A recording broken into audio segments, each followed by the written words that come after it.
Zee Marathi, चर्चाही होणारच। कुंभोज तालुका हातकणंगले येथील वारणा शेती सहकारी संस्था 35 वार्षिक सर्वसाधारण सभा कुंडले महाराज मठात मोठ्या उत्साहात संपन्न झाली।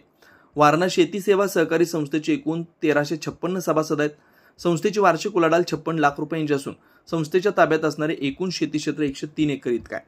त्यामध्ये काही क्षेत्रावर ऊसाची लागण केली आहे, अन्य क्षेत्रात गवती कुरण आहे। परिणामी यावर्षी झालेल्या मोठ्या प्रमाणातील पावसामुळे गवती कुरणाचं मोठ्या प्रमाणात नुकसान झालं।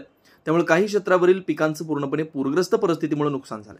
सदर संस्था ही संस्थेच्या क्षेत्रावर निघणाऱ्या उत्पन्नावर चालत असून यावर्षी व मागील 2 वर्षापासून होणाऱ्या पूर परिस्थितीमुळे संस्थेचे वार्षिक उत्पन्न घटल्याचं चित्र आहे। संस्थेला यावर्षी एकूण खर्च वजा करता 2,23,000 इतका नफा झाला। सदर नफ्याच्या माध्यमातून कुरण व्यवस्थापनासाठी अन्य काही योजना करण्याचं संचालक मंडळाच्या बॉडीत व सभासदांच्या बैठकीत निर्णय घेण्यात आला। परिसरातील सहकारी साखर कारखान्याच्या शेअर्स घेण्यासंदर्भात यावेळी चर्चा करण्यात आली। संस्थेचे अहवाल वाचन संस्थेचे सचिव सुरेश मोहित यांनी केलं। यावेळी संस्थेचे चेअरमन प्रकाश मिसाळ व व्हाईस चेअरमन अनिल कुमार चौगुले व संचालक मंडळ उपस्थित होते। यावेळी संस्थेचा कार्यकाळ उल्लेखनीय असल्याचं मत युवा नेते सुभाष देवमोरे यांनी व्यक्त केलं। तसेच सभासदांना दिवाळीसाठी डिव्हिडंड वाटप करण्यात यावा अशी मागणी सभासदांच्या वतीने केली।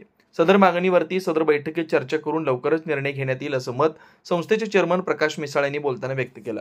पूरग्रस्त परिस्थितीमुळे नुकसान झालेल्या क्षेत्राची भरपाई शासनाने द्यावी अशी मागणी सर्व सभासदांच्या वतीनं संचालक मंडळाच्या समोर करण्यात आली आहे। यावेळी नुकसानग्रस्त परिस्थितीचे पंचनामे करून ते पंचनामे शासनाकडे हजर करणार असल्याचं मत संस्थेच्या संचालक व सचिव आणि सभासदांना सांगितलं। यावेळी मागील वर्षाचा वृत्तांत वाचून दाखवण्यात आला। विनोद शिंगे, कुंभोज।